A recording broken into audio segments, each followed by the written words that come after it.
கிறிஸ்துவுக்குள் பிரியமானவர்களே, இந்த அருமையான காலை வேளையிலும் தேவ சமூகத்துக்கு வந்தவங்க ஒவ்வொருவரையும் இயேசுவின் இணையற்ற நாமத்தினாலே அன்பின் வாழ்த்துக்கள். இந்த நாளிலும் 2 கொரிந்தியர் 1:10 வசனத்தை அடியேன் வாசிக்கிறேன். மரணத்தினின்றும் அவர் எங்களை தப்புவித்தார், இப்பொழுதும் தப்புவிக்கிறார், இன்னமும் தப்புவிப்பார் என்று அவரை நம்பியிருக்கிறோம். ஆமேன், ஹல்லேலூயா. இது பவுல் சொல்லுகிறதான அருமையான வார்த்தை. அவர் ஊழியத்தின் நிமித்தமாக படுகிற பாடுகள் நிமித்தமாக ஒவ்வொரு இடங்களிலும் அவர் பலவிதமான பிரச்சனைகளை சந்திக்கும் போது இந்த வார்த்தையை அவர் சொல்லுகிறார். அதுதான் நம்ம தொடர்ந்து நம்ம இந்த வசனத்துல நம்ம மேற்கொண்டு வாசிச்சோம் என்றால் 8வது வசனத்துல பார்க்கிறோம். அவர் சொல்லுகிறார், எனக்கு நேரிட்ட உபத்திரவத்தை நீங்கள் அறியாதிருக்க எங்களுக்கு மனதில்லை, ஏனென்றால் நாங்கள் பிழைப்போம் என்று நம்பிக்கையற்று போகத்தக்கதாக எங்களுடைய பலத்துக்கு மிஞ்சின அதிக பாரமும் வருத்தமும் எங்களுக்கு உண்டாயிற்று. ஆமேன். அவர் சொல்லுகிறார், நாங்க பிழைப்போன்னு நினைக்கல. இந்த பிரச்சனையில எங்களை சுற்றி அநேக பாரங்கள் வந்தது, அநேக விதமான உபத்திரவங்கள் வந்தது. நாங்கள் எதிர்பாராத, எங்கள் சரீரத்துக்கும் எங்க ஆத்மாவுக்கும் எதிர்பாராத பாரங்கள் எங்களுடைய சரீரத்தை ஆத்மாவையும் அணுகிடுச்சு. அப்போ இந்த சூழ்நிலையில இது இதுல இருந்து வெளியில எப்படி வர முடியும், நம்ம அவ்வளவுதான், இதோட முடிஞ்சிரும் நம்ம நிலைமை, நாங்க நினைக்கிற ஒரு சூழ்நிலை எங்களுக்கு உண்டானது. ஆனாலும் அந்த சூழ்நிலையில எங்களை உண்டாக்கின தேவனை நாங்கள் நினைவு கூறுகிறோம், அவரை நாங்கள் நம்பி இருக்கிறோம். 9வது வசனத்தை வாசிக்கிறோம் பாருங்க. நாங்கள் எங்கள் மேல் நம்பிக்கையாயிராமல் மரித்தோரிலிருந்து எழுப்புகிற தேவன் மேல் நம்பிக்கை உள்ளவத்தக்கதாக எங்களை அர்ப்பணிக்கிறோம். அப்போ இந்த நேரத்துல பவுல் ஒரு விஷயத்தை தெளிவுபடுத்த விரும்புகிறார். நாங்கள் மரணத்தை சந்திக்கிற மாதிரியான சூழ்நிலை, ஆனாலும் கர்த்தர் தப்புவித்தாரு, இன்னமும் தப்புவிப்பாரு. சோ இந்த வார்த்தை அவர் பேசும்போது பாத்தீங்கன்னா அவர் கான்பிடென்டா சொல்றாரு, என்னை நிச்சயமா கடவுள் காப்பாத்துவாரு. ஏன்னா நான் முன்னாடி அவ்வளோ கஷ்டப்பட்டேன், உபத்திரவப்பட்டேன், நான் பல வேதனைகளை கடந்து வந்தேன். நாங்க பிழைப்போம் நாங்க நினைச்சு கூட பார்க்கல, எங்களுக்கு மேலான காரியங்கள் இருந்தது. இந்த சூழ்நிலையெல்லாம் எங்கள் தேவன் எங்களோடு இருந்தார், எங்களை தப்புவித்தார், எங்களை வழி நடத்தினார். ஆகையால இன்னமும் அவர் செய்வார் என்று நம்பி இருக்கிறேன். ஆமென், அல்லேலூயா. அருமையானவர்களே, இந்த காலை வேளையில் இந்த பிரசங்கத்தை கேட்கிற அருமையான பிள்ளைகளே, இன்றைக்கும் ஆண்டவர் சொல்லுகிறார், நீங்கள் கடந்து வருகிற பாதைகளை, நீங்கள் படுகிற உபத்திரவத்தின் மத்தியில சோர்ந்து போகாதீங்க. உங்களுக்கு மிஞ்சின பாரமா இருக்கலாம், நீங்கள் பிழைப்புக்கு அடுத்த காரியங்களாய் நீங்கள் சந்திக்க வேண்டியதா இருக்கலாம். ஐயோ ஆண்டவரே, இது எங்களால இதை தாங்க முடியல, இது ரொம்ப மோசமான நிலவரத்துல நாங்க இருக்கிறோம் என்று ஒரு கவலையில் மத்தியில நீங்க இருக்கலாம். சோ ஆனாலும் தேவன் உங்களை தப்புவிக்க வல்லவராய் இருக்கிறார். ஆமேன். பவுல் சொன்னது போல, முன்னதாகவே நாங்கள் எல்லாவற்றிலும் கடந்து வந்தோம், ஆனா எங்க மேல் நம்பிக்கை இருந்தா நாங்க செத்து போயிட்டு இருப்போம், எங்க மேல் நம்பிக்கை இருந்தா நிச்சயமா இந்த பாரத்துல விழுந்து போயிட்டு இருப்போம், எங்க மேல் நம்பிக்கையா இருந்தா இந்த உபத்திரவத்துல இருந்து எங்களால எழுந்து வெளியில வந்திருக்க முடியாது. ஆனா நாங்க எங்களை நம்பல. இந்த வார்த்தையை நீங்கள் பற்றி கொள்ளுங்க. நீங்க உங்களை நம்பாதீங்க. எந்த உபத்திரவமானாலும், எந்த பிரச்சனையானாலும், எந்த பாடுகளானாலும் நமக்கு முன்பதாக ஆண்டவராகிய கர்த்தர் ஒருத்தர் இருக்கிறார்.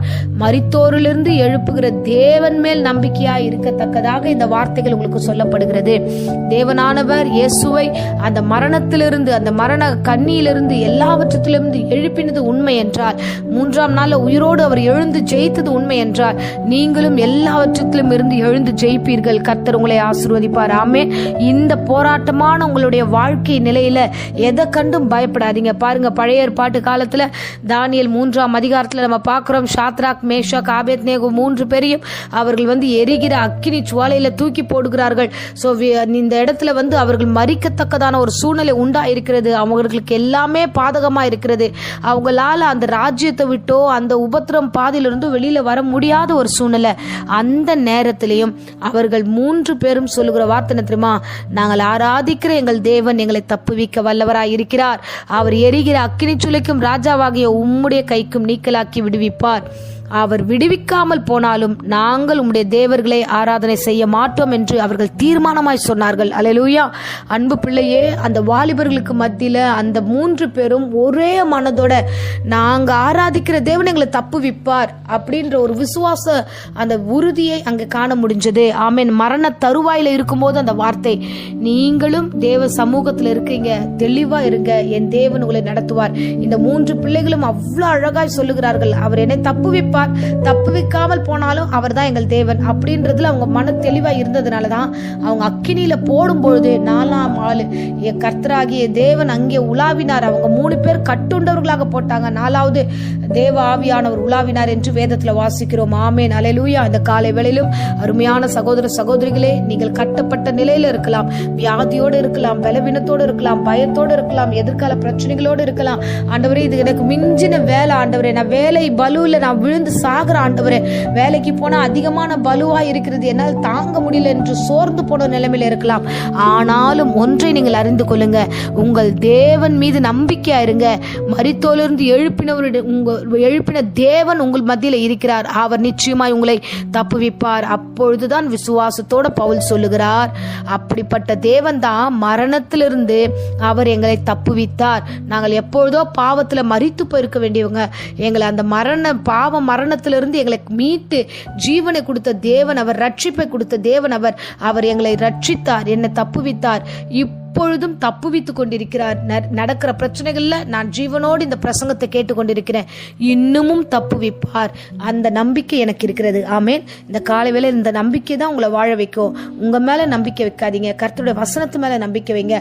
நமக்கு முன்னாடி இருக்கிற சாட்சிகள், இப்ப நான் சொன்னது போல ஷாத்ராக், மேஷாக், ஆபேத்நேகோ ஆகட்டும், இல்ல பவுல் ஆகட்டும், இவர்கள் எல்லாம் அந்த விசுவாச உறுதியில நின்றார்கள், தப்புவிக்கப்பட்டார்கள், தப்புவித்தார் கர்த்தர். அவர்கள் மகிமையான சாட்சிகளாய் இந்த உலகத்துல வாழ்ந்தார்கள். நீங்களும் சாட்சிகளாய் இருக்க வேண்டும். எத்தனை விதமான பிரச்சனைகள் உங்களை நெருக்கினாலும் அவர் தான் தேவன் என்ற உறுதியில இருங்க. நிச்சயமாய் கர்த்தர் உங்களை ஆசீர்வாதத்தை நடத்துவார். ஆமென். இப்போதும் அடியேன் உங்களுக்காக ஜெபிக்கிறேன். அன்பு தெய்வமே, இந்த அருமையான தருணத்துல நீர் தப்புவிக்க வல்லவராயிருக்கிறீர். நீ தப்புவிப்பீர் என்று விசுவாசத்தோடு பவுல் சொன்னது போல நாங்களும் விசுவாசிக்கிறோம். எங்களுடைய பிரச்சனைகளில் நீர் எங்களை விடுதலையாக்குவீர், எங்களை தப்புவிப்பீர். ஆண்டவரே, இன்னமும் தப்புவிக்க வல்லவராய் இருக்கிறீர் என்று விசுவாசத்து ஒப்பு கொடுக்கிறோம். இந்த பிரசங்கத்தை கேட்ட ஒவ்வொரு குடும்பத்தாரை ஆசீர்வதிங்க. ஒவ்வொரு குடும்பத்திலும் வல்லமை இந்த கால வேளையில பிரவேசிக்கட்டும்.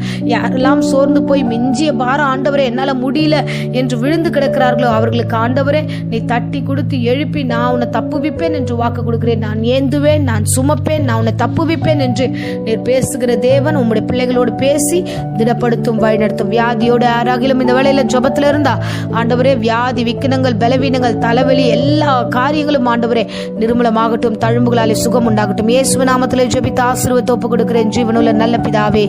ஆமென். Amen. Praise the Lord. God bless you.